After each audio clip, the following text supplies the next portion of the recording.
It is time for Political Breakfast. The Democratic National Convention in Chicago kicked off last night with a fiery speech from Georgia Senator Raphael Warnock. I need American children on both sides of the track to be okay. Among the rousing crowd was an enthusiastic delegation from Georgia.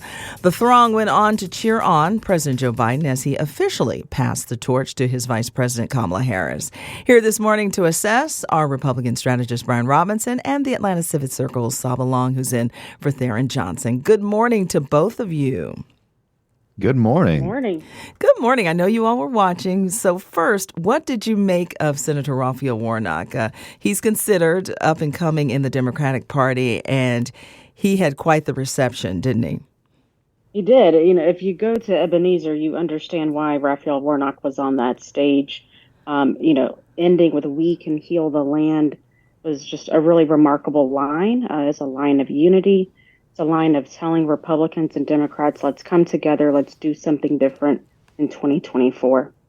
He certainly electrified the crowd, and it was a lineup of folks. There was the next generation and the previous generation highlighted, I felt like, last night, with Hillary Clinton and Joe Biden being the previous generation folks, these beloved former standard bearers who got electric responses from the audience, and then your AOCs and your Raphael Warnocks, people who are perhaps being groomed to be faces and leaders of the party moving forward.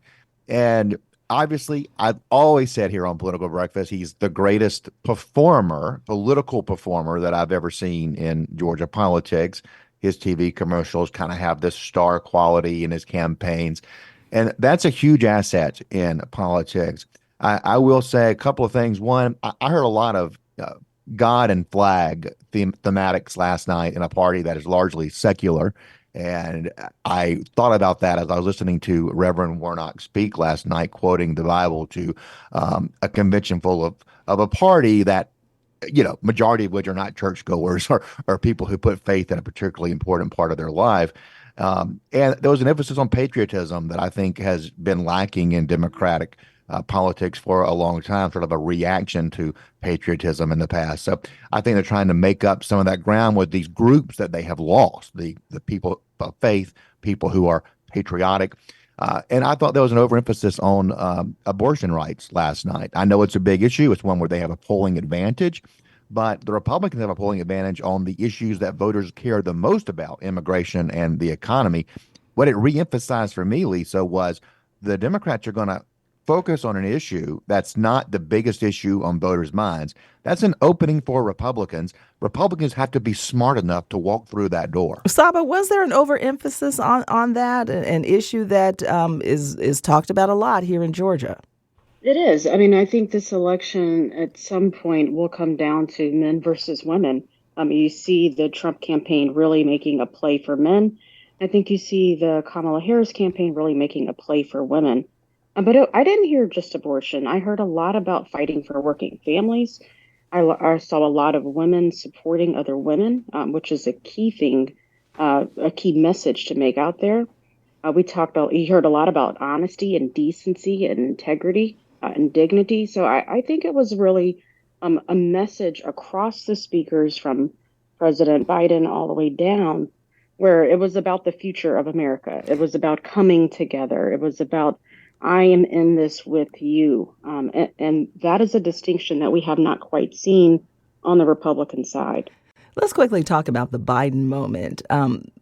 And how it was absorbed here in Georgia. Brian, would you say that it was a moment that crossed party lines? There was a 5-minute standing ovation.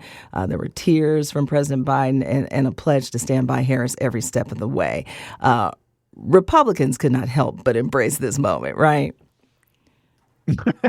I have to laugh at that. I think we're in a tribalized society where that's not possible. And I'll also say most Georgians didn't see it because they put him close to midnight. It was so late, right? And yeah, I mean, I'm sitting here all the time going, I got to do political breakfast, Joe. Let's do the 10 p.m. spot. I was fading as well, right? Right. I mean, it's not it. I don't understand why it's geared toward Mountain and Pacific times and not Eastern and Central. But I thought it was a nice send off for a man who has devoted his entire life to elected office and public service. I thought the love for him was genuine, and you could see the impact it had on the entire Biden family. And no, I don't think it's a bipartisan moment, but I can sit back as a Republican and say I'm glad that this man who, even though I don't love his politics, I don't love his policies, I think that he is a man of decency. And I don't think all Republicans really even agree with me on that. I hear it in my conversations. Many of them call me the Biden crime family. I think he's a man of decency, and I'm glad he had that night. And I wish we had more time for me to circle back on what Saba was saying about the working class appeals, because there's a lot to dig into there. Yeah, earlier this week, Representative Billy Mitchell said that the night was going to be bittersweet, and that the Georgia delegation and others were going to have to recognize President Biden's legacy, but at the same time be thrilled about Harris as the nominee. Do you sense that was accomplished, Saba? Absolutely. And this was just the first day. Today, we'll hear from a number of folks, including former President Obama, who called for a contested election or a contested convention. So you'll see him rally around Kamala Harris. Wednesday, you'll hear from former President Bill Clinton. And so throughout the next few days, you're going to hear a conversation and a story about the future of America. What does it mean for an America that works for all? That's what you'll hear. And then just one last thing I want to say. I think I know a number of Democrats who are churchgoers, who have a strong faith and conviction. And I wouldn't say that the Democratic Party is a secular party. Yeah, and largely secular. Yeah, and the largely. reception that Warnock received, speaks to that. Thank you both again for always checking in bright and early. We'll do it again on Thursday. More to come with this convention. In the meantime, President Trump's still stumping. He will be in Michigan today. Thanks again for joining us. We'll talk to you soon. Have a great day. Until next time. Amplifying Atlanta, this is WABE.